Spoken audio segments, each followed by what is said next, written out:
My name is Dr. Nicole Berlin. I'm the Associate Curator of Collections at the Davis, and I have the distinct privilege of working with these 3 artists and our 6 other artists on the exhibition, which, as a scholar of the ancient Mediterranean, was, I think, extra fun, because usually the people I write about are very dead. So to work with and get to talk to living artists who are practicing and do studio visits and collaborate on that curatorial process has really been a privilege. There we go. Hi, everyone. Welcome. Thank you so much. I'm going in and out. Thank you so much for being here. Let's see how it goes. I'm Dr. Semente. Yeah, I think we're good. I'm Dr. Semente. I'm the Curator of Education and Public Programs here at the Davis Museum. And similarly, I've been very excited to teach with works from the faculty here at Wellesley College and be able to ask them my follow-up questions after tours come in and give me questions that I can actually ask the living artist, like, is this true, Dave? As I did yesterday and as we will do today. So thank you all for being here and witnessing this conversation. The Davis Museum is so proud to continue this tradition of hosting the art department faculty artists work every 5 years, and especially excited about the overlap this year with Wellesley College's 150th celebration. Woo woo! Yeah, a little clapping, a little snaps. Thank you to all our wonderful colleagues at the Davis Museum for all the labor behind this beautiful installation, and a special thank you to Dr. Nicole Berlin for this amazing curatorial work on this project and for working closely with all 9 artists to fulfill their visions of how to display their work in the galleries and balance it with what's possible in our space. And of course, a huge thank you to all of the incredibly talented faculty artists in this year's show. It's truly an honor to study, teach with, and bear witness to all of your work, truly. So I think that's the best introduction to the exhibition that one could ask for, but I will emphasize that our exhibition, In Focus, Wellesley Studio Faculty Artists, is already open on the lower level of the Davis Museum and will be up the entire academic year through early June. Also stay tuned, because in the spring we will have 2 more panels, one on the day of our spring opening on February 5th, and the other one at a to-be-determined date. So the way that we have formatted today is we've prepared about a couple of questions to get us started, and then figured after that we could move to a more informal conversation. And we want to emphasize that if the artists have questions for one another, please ask. And if anyone in the audience in particular has questions, don't hesitate to raise your hand. We don't need to wait until the last couple of minutes. So this is meant to be interactive, conversational. So if you have something you'd like to add or a question, please let us know. So now we'll move into the artist intros and then our opening question. Kathya Maria Landeros is the Knafel Assistant Professor of Humanities and Assistant Professor of Art at Wellesley College. A Mexican-American photographer and educator, she centers her work on Latinx and immigrant communities, exploring themes of history, migration, representation, and belonging. She holds a graduate degree in photography from the Massachusetts College of Art and Design and a dual undergraduate degree in English Literature and Hispanic Studies from Vassar College. Before joining Wellesley, Kathya taught at public institutions in Massachusetts and California. Her research has been supported by the John Simon Guggenheim Fellowship, Foundation, a Fulbright Fellowship, an AIGA World Studio Foundation grant, and residencies at the Rayco Photo Center and the Center for Photography at Woodstock. You may notice these bios are long because they're all very accomplished artists.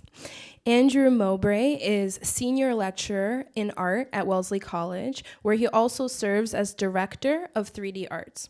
He earned a BFA from the Maryland Institute College of Art and an MFA from Cranbrook Academy of Art. Mowbray works across media and disciplines, art, design, architecture, and craft to explore materiality, objecthood, modular structures, and how utility and pattern inform creative practice. His projects often engage with sustainability, performance of fabrication, and transformation of everyday forms such as milk crates or weatherproof building materials. At Wellesley, he collaborates with students on site-based ecological and sculptural works, for example, creating benches from fallen trees using upcycled materials and integrating the campus landscape into his teaching and creative practice. David Teng Olsen is an artist and associate professor of art at Wellesley College, whose work spans mural painting, installation, animation, printmaking, and interactive digital media. Drawing on his background in both traditional and new media, Olsen explores themes of identity, cultural memory, and collective experience through large-scale, often site-specific projects. He earned his BFA from the University of Washington and his MFA and MA from the University of Wisconsin-Madison. Since joining Wellesley in 2006, Dave has exhibited nationally and internationally, and his immersive installations, such as Survival Robot, reflect his interest in how personal and global histories intertwine through visual storytelling and technology. And one thing that we forgot to add before the opening question is you probably want to see these artworks that we are talking about. So we invite you to the Davis after the roundtable for refreshments and to come see the work itself.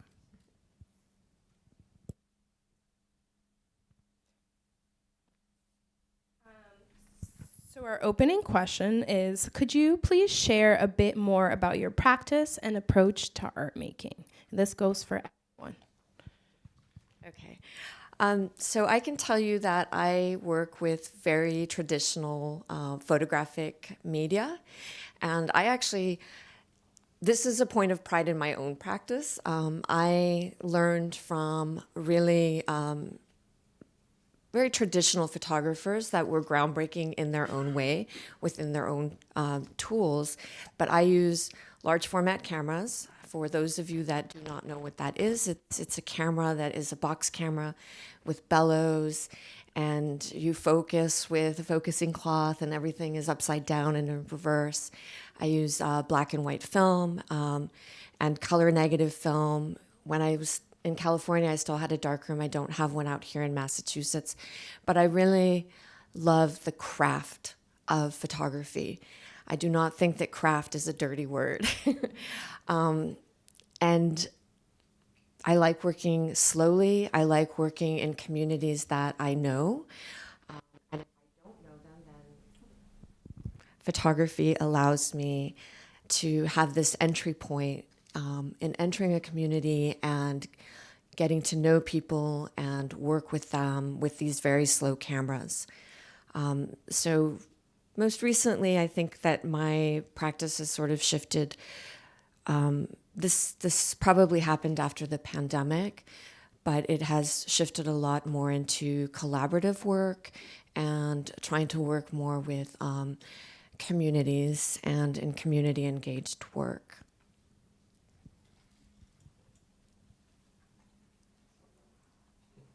Hi. Yeah, so the question was, sorry. Can you please share a bit more about your Okay.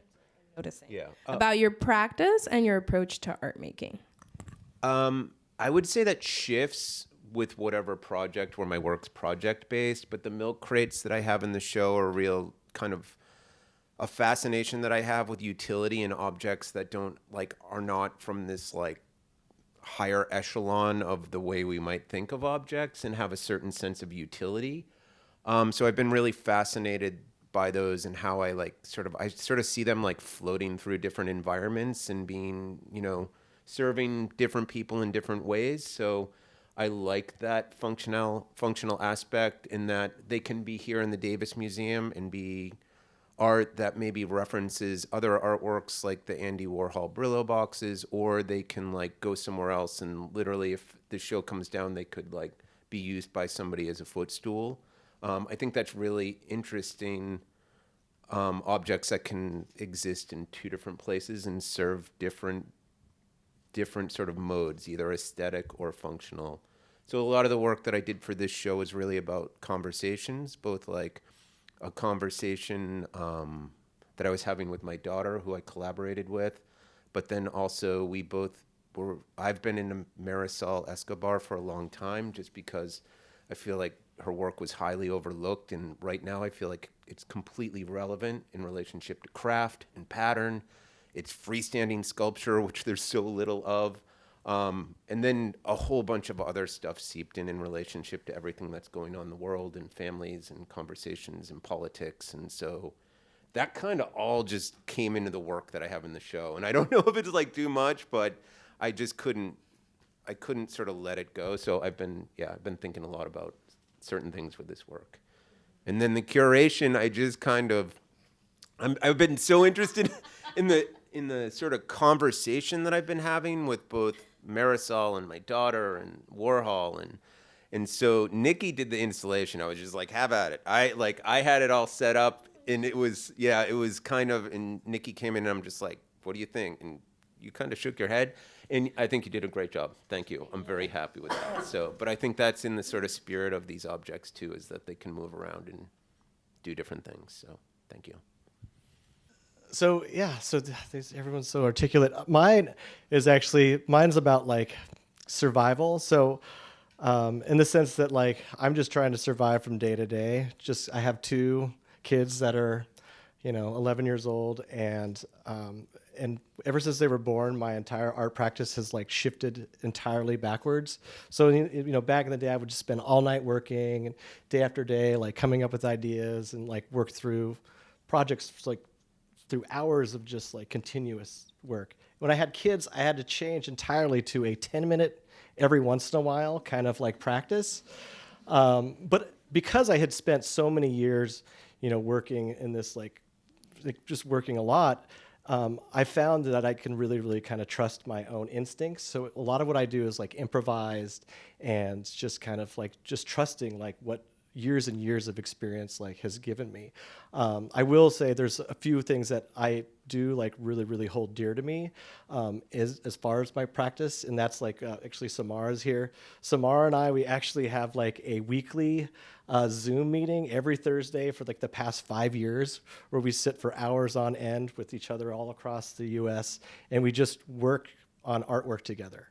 And for me, that's like a moment to like reflect and get like feedback, and really create a community that, like, again, the pandemic was mentioned here. Our communities have just been shattered, right? Like friendships, studio spaces, and all those things are have just gone to the wayside. So for me, just having that and like again finding time and trusting my instincts has like been kind of like how I've moved forward. And so this piece in the museum is kind of a combination of all that. It's just working as much as possible. Yes? Who's Samara? Samara's right in front of you. So yeah, and so that's how I practice, and that's how this has come about. But there was a time where I had a studio and worked. All those days are gone, but that's fine. Encourage and promote this kind of question asking, so we appreciate it. Yeah. I wonder if you could talk a little bit more about like how you deal with scale, because I think both the works that you've shown at the Davis, like the robot 5 years ago, and this piece, I think you have like this incredible sense of scale and like way of working with color and form, and like an acknowledgement of technology too in a way. So I don't know. Yeah, so I mean, what was it back when we were in grad school? It was like make it big, red, and shiny, and then they will come. But that's not why I did it. But yeah, so I have like these ideas that I want to like consume people in my spaces and places, right? So the easiest way is just to make it like really big, and it also has to do with the fact that I lost like my studio practice. Like I don't have that space. So when I am making work, it like has to be like in 2 weeks, right? So I do a lot of murals all over the Boston area, and that's like something that you can't spend like weeks on end doing, because, I have a crew, I have to like have insurance and all these things. So I've like learned how to like kind of manage my time, and like something that's like, again, through years of experience. I do realize I'm coming to the end of this because I'm in a lot of like physical pain. So that's the other thing too. Like, in order to like make these pieces, like it takes a lot of like physical energy. So in this particular case, Jessica, who's here, Jessica helped me, and Sophia. So I'm fortunate to be at Wellesley, where I can like hire students to help me, and so that's how I'm able to get over the big part. But yes, storing this stuff is like a nightmare. I still have that giant sculpture. TIA Craft rented it for a while. That like really helped, but it's going to Olsen, so I have another place to hide it for like the next couple of months. But I don't know if that answers your question, but yeah. I will jump in with our next question. How do you navigate your role as an artist and your role as an educator?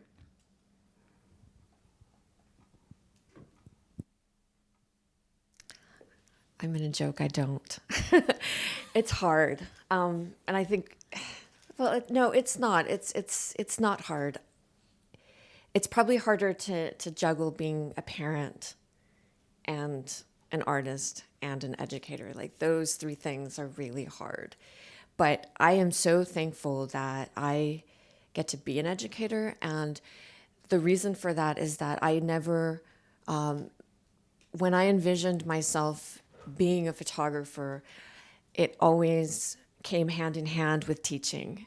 I never aspired to be a photographer that was a photographer with a capital P, right? Like selling my work in galleries, or I don't really want that market pressure. And I think that having an institution and that support and that sort of regular salary, which I didn't have for a really long time, that has allowed me to do the work that I want to do. So it is a privilege. It is a privilege. And this is someone who, I was an adjunct for many, many, many, many years. And I, went from like shelving books for $8 to support my teaching. So I know that teaching is a privilege that affords me the ability to create work. And also, you draw inspiration from your students, right? I mean, that is really lovely to have, especially students here that are so articulate and so thoughtful, and it feeds your practice in ways that are really nourishing.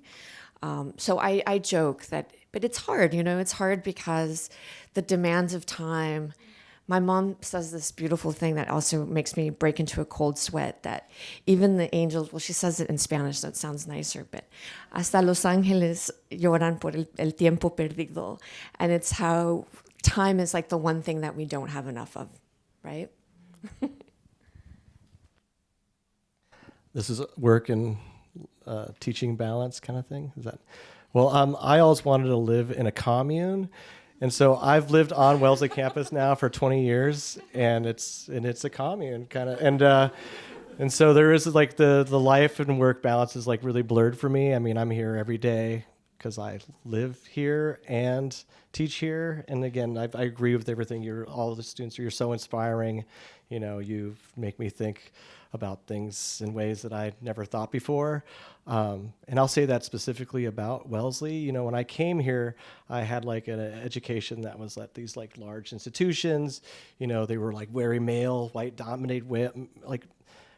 male dominated like institutions that like taught me about like white male artists. And I remember going into this classroom for the first time 20 years ago and like looking out and like not seeing, did that, right? And like thinking like, why am I teaching everybody about like, old white males?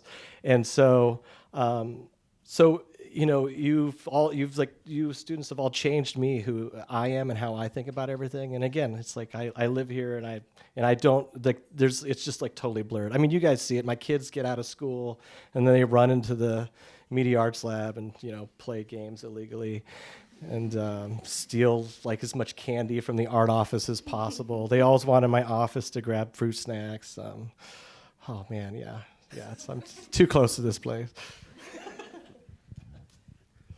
Let me think. First of all, where my work is pretty much project-based and I like to learn new techniques, I feel like Wellesley, being a liberal arts college, is really great. Like 3D design, if I have students coming in that are like maybe from biology or econ even, I'm like, what do you have? Like what baggage do you already have that you can pull from and like apply to this project? That's super exciting when it comes to teaching. But then over the years, I think it's been like working with the students and seeing what your interests are. And then like that's actually like sort of along with, my daughter just turned 15, with her growing up and seeing like her interests has like pushed my practice in different ways that I don't think it would have gone in the past. Years ago, I was making more like sculpture that I felt like I was like had to prove myself and like do this thing. Whereas I don't feel it's that way now. I feel like take what I've learned and run with it. I don't feel like I have to make some grand gesture or do some crazy performance or something like that. And I think honestly, like the past few years, I've been working with architecture students, and I think it was those sort of interests of those students in the design class that made me shift toward that in a lot of ways. So yeah, it's been like a mutual kind of nice sharing and conversation. If you have a question up there. Just have a quick comment for Andy. I really, really like the positive use of the word baggage. I feel like that's something we usually use negatively. Somebody brings their baggage, but you actually use it positively. Like they're bringing their baggage, and they put it on the floor, and we can work with it.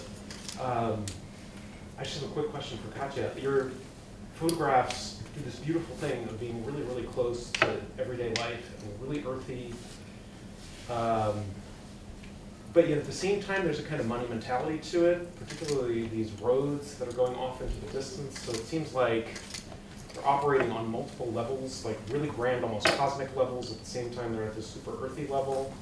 And I just wonder if that's connected to the traditionalism or the craft, or just how you see that.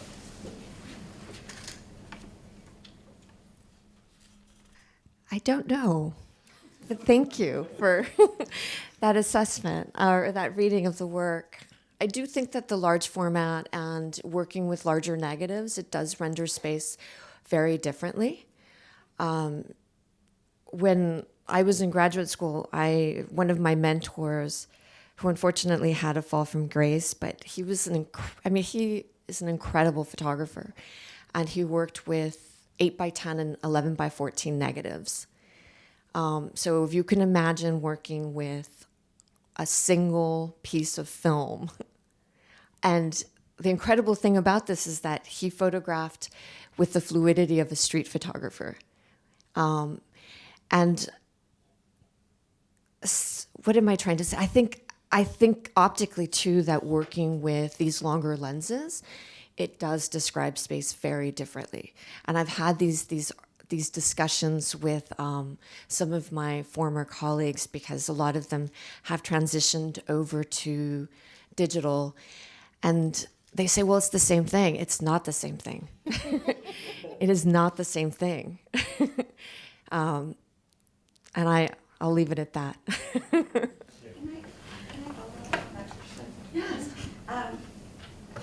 The work that you've made that I know is very focused on portraiture. So it was really nice to see the landscapes here and devoid of people, really, like focusing on landscape. And I wonder if that's a shift in your practice, or it's just that I haven't seen like in your larger practice.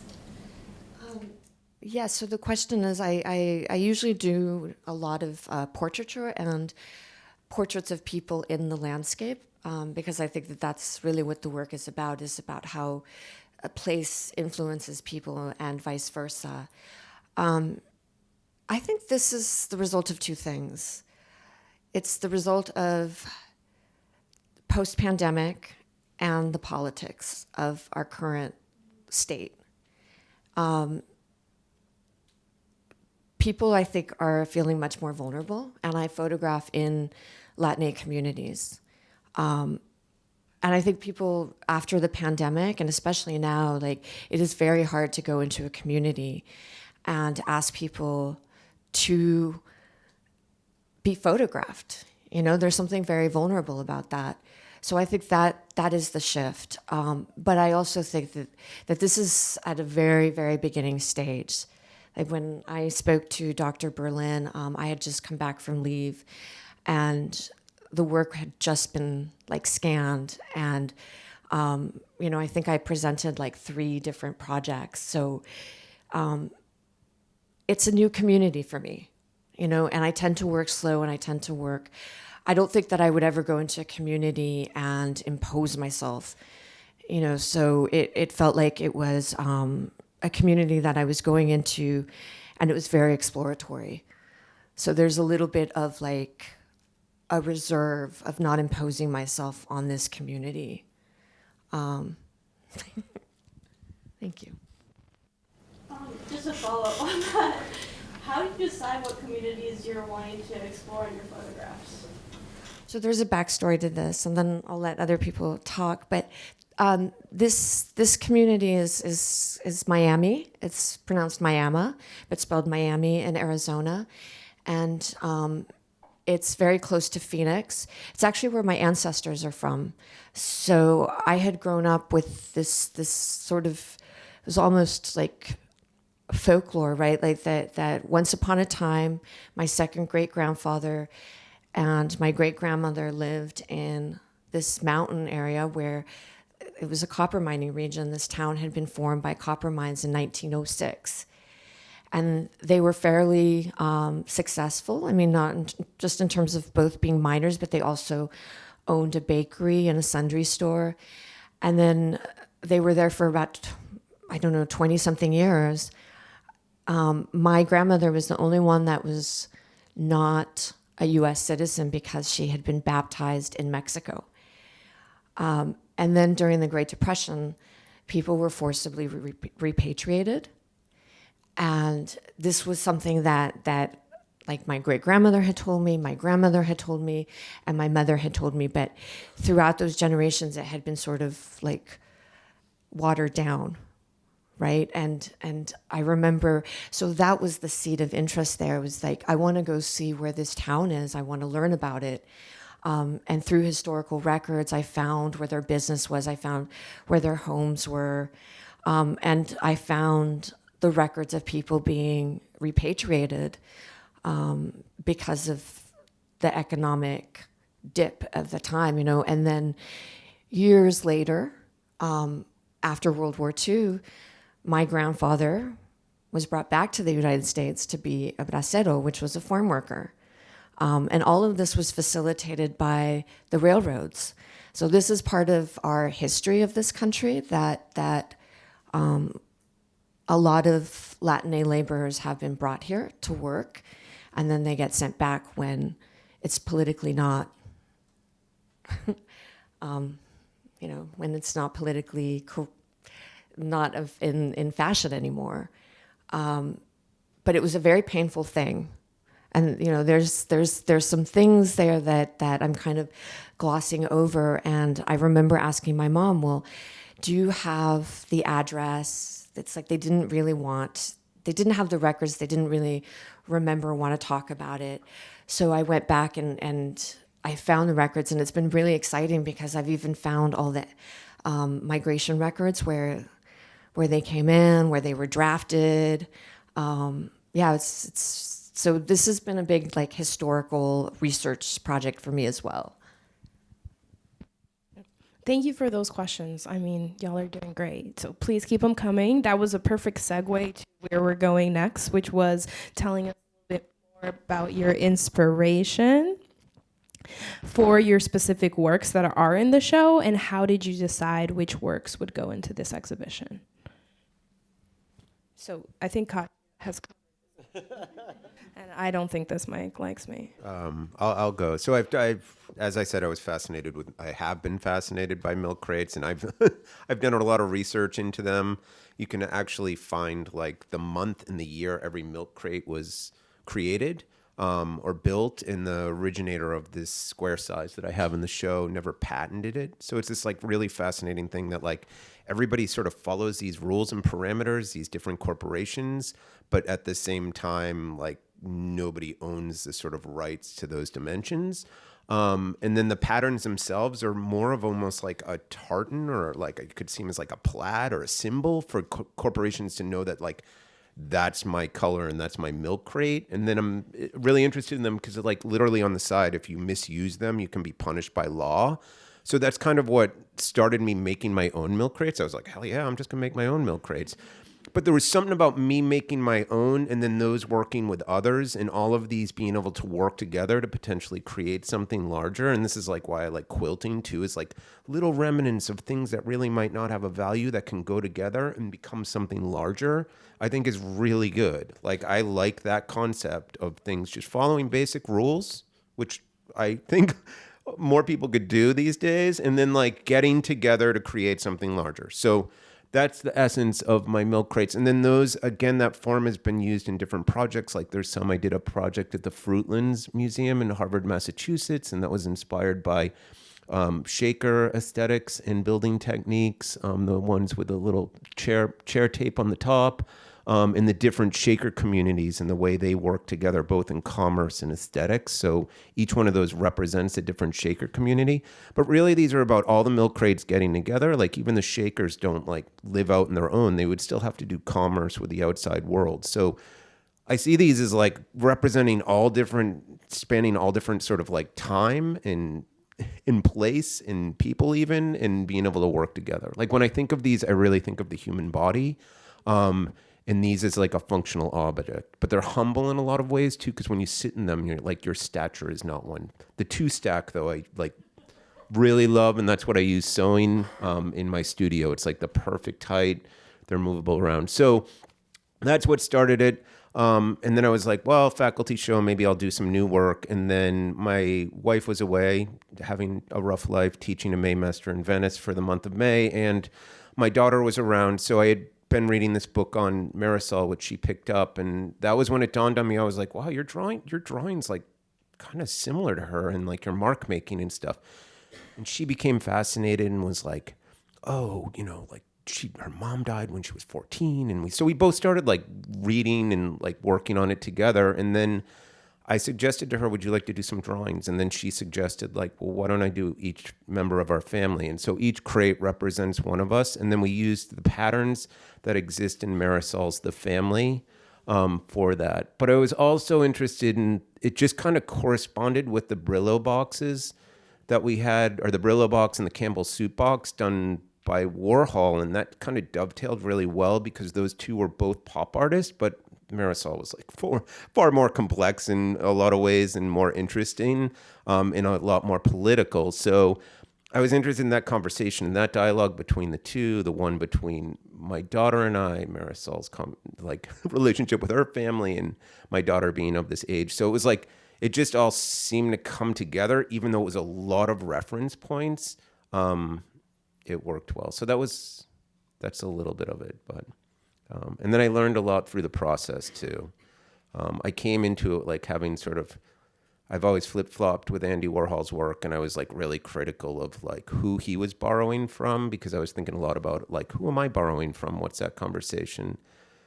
But then the more I got into the show recently, I'm like, wow, he literally made like a soapbox, which is something you can stand up on and address a crowd, but he actually made it more tangible than like the cardboard box that it originally probably was. And I think it's fascinating to think of his box in like a functional kind of way, instead of just, don't stand on that box though, please. But yeah, so a lot of different points I was coming from. That's awesome. Thank you. These are such good answers. So, yeah, so like I said, mine's improvised, depending a lot on like my instincts. But so this is I'll back up a little bit though. So this is my 4th faculty show. Like I said, I've been here for 20 years, and my previous pieces were all about kind of personal narratives. So, and I really firmly believe like the more personal a story, the more universal it is, right? You tell this story and, it becomes very, I don't know, it becomes universal in the sense that everybody, even though my story might be different than yours, you're going to make a connection to it. So, like the very first piece was kind of about like my identity and growing up as a kid in like as the only like kind of brown kid in a white community. And then the next one was about like my parents and thinking about nature versus nurture. I was adopted, and I didn't find that out till I was like 18. And, then I learned that I had like 5 new siblings and all this stuff. So these are all personal things. But then the next one was about me having my own children and thinking about like, how am I going to, ruin their lives through my genetics and how I treat them. But then what really started happening is like for this most recent piece,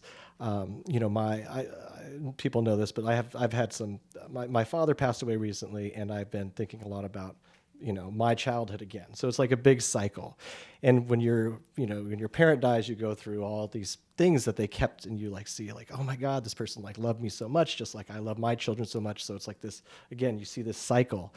And I came across these journal entries from when I was a kid, I just told my classes, so they have to hear this again, but it's a childhood trauma, right? It's like you never get over it. I'm almost 50 and I'm still like looking at these things from 12 years old, like, oh God, life sucks. But I found this journal, and this journal like had entries, like 20 entries. It was an assignment, right? It was like this school assignment. I remember reading these journal entries, and they were horrible. My God, I just moved from California to Washington State, right? So I lived in the Bay Area. It was very diverse. I thought I was just a regular kid. I mean, I don't know. But when I moved to Washington State, and this is on like the title box too, so this is not going to be a surprise, but I had these like terrible nicknames, and like I couldn't go through like a single day without being like told how different I was and how I like didn't fit in, even though like I just thought before that I was like this person that like existed. So I was kind of like thinking about all this, and to be really honest with you, I actually had another piece I was working on that's actually hidden in these triangular pillar things on the ground that was supposed to be about the future. So this is like a long narrative that was gonna like end with like, what's the future, the long past thinking about. I was like thinking about like ancestors from like thousands of years ago. So.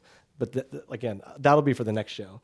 But for this particular show, I also was like kind of giving up on this like really ambitious like big sculptural project that I was going to go for, to like kind of deal with this like just this trauma that was happening at the moment, being like introduced to this trauma as a child, and then just the trauma of what we're all going through in our country and our world right now. It's just a lot, right? So you have to like, take a moment and just kind of think about how you're going to navigate it. I mean, I feel like terrible for having kids right now because it seems so dire and bleak, right? So like, so why don't you make a really happy, beautiful painting that like, is like kind of like countering that, right? So the inspiration for that. And I was gonna go even deeper than like just the writing on the wall. I actually like printed and like made like a little journal of these stories that I was gonna like let people read, but I don't know, maybe that's too personal. and I just kind of stopped there. So that was the inspiration behind this piece, was that personal journey. Maybe for the archives, for a nice case one day,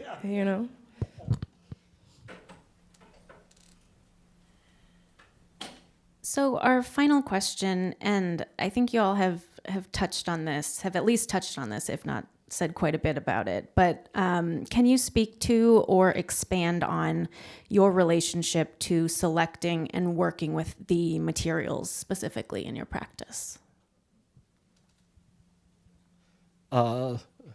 Yes, the materials. So I wanted to paint directly on the wall at the museum. And I can't remember, was it Mark who was afraid? Yeah, Mark kind of was like, oh man, if you paint on the wall, how am I ever going to get it off? So what was really nice about this piece is, so I do a lot, like I said, I do a lot of murals, like large scale murals like this. This is actually small for me, which is nice. But they didn't want me to paint directly on the walls because, that might damage them. So kind of like in Andy's fashion, they like took me upstairs. They said, like, look at all this wood that we have left over from all these like exhibitions over the years. Is it okay if we put these up? And I thought, oh yeah, that would be wonderful for many reasons, because one is usually when I paint like a mural like this, it's temporary, right? So it gets painted over, and then there's like all this drama about it being painted over. This goes back to the history of some of the murals I painted on campus.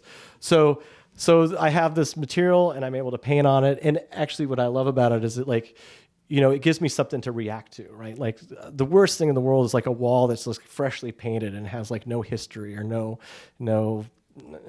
dents or things like that. And this, you know, I don't know where this wood came from, but some of the wood had paint on it. Some of it had like, some of it was damaged. Some of it must have been used like 50 times. So there was like a history built in that I don't know about that I was able to kind of like interact with and actually be inspired by. Because although a lot of this is pre-planned, you'll like look at it and you'll see that there is some like improvised things that I made on the spot as you like move through the piece.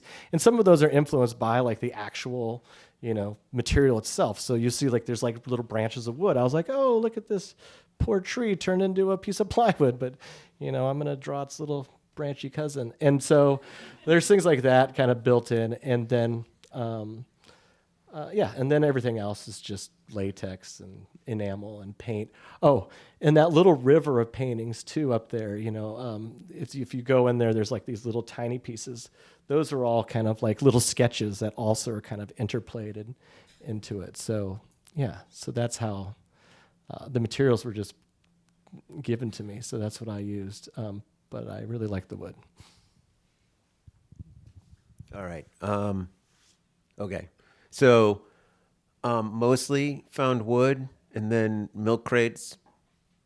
Some of them found, some of them were thrifted and things. I actually paid money for them because, like, again, I'm so fascinated with milk crates. And there's like there's one over on there, the 3-stack that's on the left, and that top one, it's actually fiberglass with a metal edge. You can sort of follow the lineage of like the history of modern furniture and the color palette through the way milk crates were made. Like that one in the center there, that's wire, is very much like a Harry Bertoia. So it's like really, and then the one further over on the right side here is kind of like, it's almost like arts and crafts. It still has a little wood in there that's from like the 50s.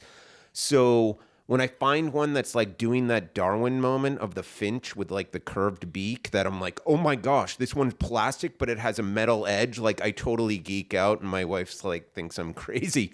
But there's ones that are like, you can see they're in that transition of material. Like it's like they're moving to the next material. And that is like awesome for me. I mean, I love materials and the way things are built, but the ones that are in the foreground that I did with my daughter, that's her self-portrait there on the right, those were mostly pine, and I just like pine. It's a simple, inexpensive material, and it kind of, I chose pine, but I was also like looking at Marisol's work, who also used a lot of reclaimed and found objects and like beams from warehouses and big pieces of wood. So it just felt right referencing her to use that wood. The dark one that's in the middle is actually a piece of big solid chunk of maple that a student left years ago in one of the studios. And I was like, oh, that's about the size I can make into a milk crate. These are just a tiny handful of all the milk crates that I've created. So basically, if I have something and it's of the scale of a milk crate, or I have enough to make a milk crate, I can make a milk crate. And that's what, as going back to what I said before, it's like, it's about these things that are made up of different parts and different materials being able to work together, whether it's a plastic store-bought milk crate or this big chunk of maple that I like forced into this form of a milk crate that, you know, it's solid, so it doesn't function that way, but you can still stand on it. It's about all these materials working together and being able to fit together. So I don't have a specific material.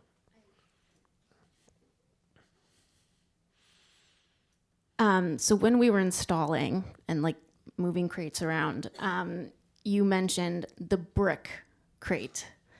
And now that I'm sitting here as we're talking, that's coming back, and I'm remembering that. And I'm wondering if you could say a little bit more about that and about the bricks that you used, because that in many ways is, it's like the far end of the spectrum in terms of milk crates. And it seems to also have had an interesting story journeying around or coming to campus. Okay. So this is like as close as I've been to like a major existential crisis. And it's so ridiculous that like, So where I live in Boston, I go out on my bike. I'm like, there's like mudlarking people that go out. You'll see them on the Thames River and they like find things that are like, have been left behind for generations. I literally have, if anybody knows anybody in the Boston Historical Society, like I have a British cannonball that I found. Like I find some pretty crazy stuff, but there's these bricks, like I live over near UMass, which is all fill. In those bricks, like when they're getting tumbled around, they turn into like a rock shape. So it's like they've lost their brickness. It would be like if a milk crate could turn round and lost all its corners. So I was thinking about this and I'm like, gosh, this is probably like fill from like Boston's West End that they tore down to like build all the hospitals and everything. And people were displaced by that. But those bricks originally were probably built, out in Fresh Pond, which I know from one of our brilliant students, Josie Kukta, who's now at Yale on her whole study of bricks in New England, that those bricks probably were used to build the West End out in the Fresh Pond brick making site. That was torn down. They were used as fill to build more land for UMass. And now the ocean like literally is eroding that. And those come back out. So that for me is like, here is something that was dug up, that was clay, that built a home, that ended up being fill for more homes to build on. And now it's just like plopping out of the embankment and getting tumbled again and going back to that silty soil. That like, that makes me like pause for a moment. So I stopped those rocks. I had collected a bunch of these little round rocks. And I built them with mortar and things into a milk crate form. And so I had one out in the Davis Plaza, and then the pandemic hit and we all had to like disappear. And it was just left out there. And I don't know what happened to it. But it was something about that. And it was underneath the stairs, sort of like off on its own. So it was like kind of referencing the Paul Rudolph building. It was this humble little object, but it also like, milk crates, a lot of times you will see them in the city and they represent a human being. If I see two of them stacked in like a median, somebody is using those. Those are a placeholder. So it's something about like acknowledging that space as a place where somebody might dwell. And then the pandemic hit and I don't know if it could be like wherever on campus. So, but yeah, that sort of renewal and material in like giving it a potentially a second life or a new life is like really fascinating with me. That's why I know we decided that people can't sit on these, but like, don't do this. But I would be open to these moving around and people moving them around. You should not do that, but they are functional objects. And I try to keep that in mind and not be like too precious with them. If they get a ding, then they get a ding on them. So yeah. Yeah, I fell so in love with the black one that I started just picking it up and carrying it around the gallery and being like, look how great, like flip it over, look at the stitching, look at the work.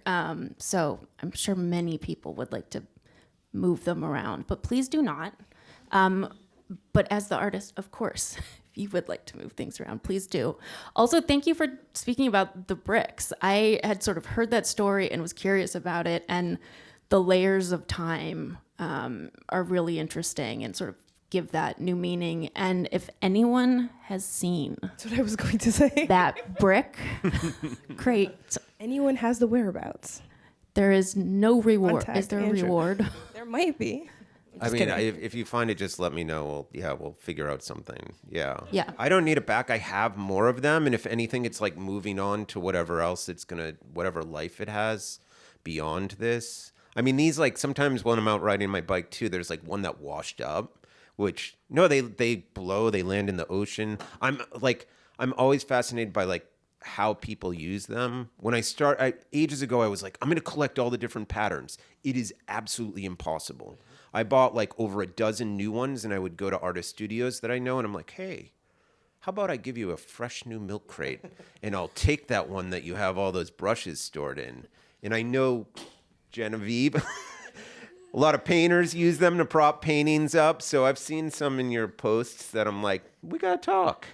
So for the brick milk crate, a fresh new milk crate. Yeah, a fresh new milk crate. That's the reward, Yeah. you're saying. I mean, that brick one on it. Figs in it, with some figs in it. Yes. I should have brought some today. I haven't been able to keep up with the figs in my yard. But that brick one weighs a ton anyway. So yeah. We wish it well on the continuation of its time journey. Thank you, though. Yep. I have something really quickly just to add. So I'm going to be really pragmatic in my advice to young artists.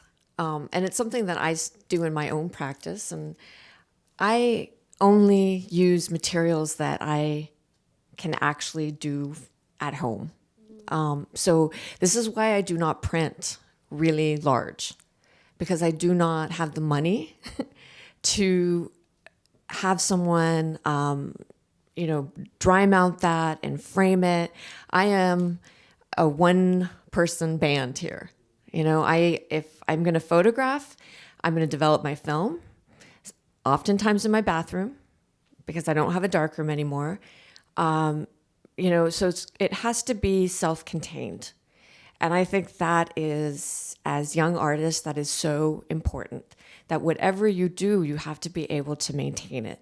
I have a little printer and it only prints 17 inches wide. So that is what I limit myself to. And when I frame, I basically just take the stuff off my dining room table and it becomes a framing table. But you know what? It's worked, and it's worked for me for 20-something years. So... Any final audience questions? Well, we want to extend our sincere thanks to all three of you for being here today and being part of the exhibition. I also, of course, want to thank Dr. Semente for providing inspiration for this event. We jointly were talking about the format and questions, so I really appreciate that. And also thank you, Juning, for running the slides. So I encourage you to come over to the Davis, see everything in person except for the brick milk crate. And I believe all three artists are going to head over for a little bit. Okay, so you can meet and talk to them in real life in front of their works. And there will also be refreshments. So thank you for joining us today. Thank you.